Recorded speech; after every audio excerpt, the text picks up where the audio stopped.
West ইন্ডিজের বিপক্ষে বাংলাদেশের সর্বোচ্চ উইকেট শিকারী ২০ জন bowler. Manjural Islam ৯ wicket, Mohammad Ashraful ৯ wicket, Elias Sunny ৯ wicket, Mohammad Saifuddin ১০ wicket, Khaled Ahmed ১০ wicket, Shafiul Islam ১১ wicket,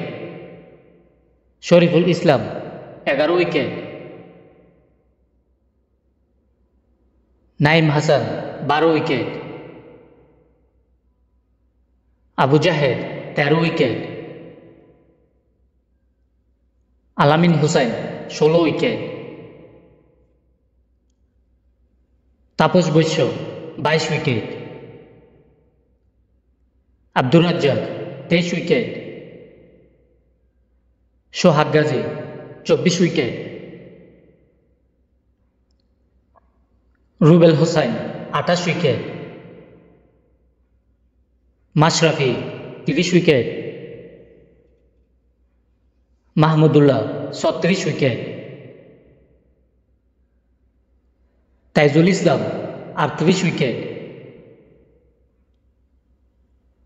Mustafizur Rahman ৪৬ wicket,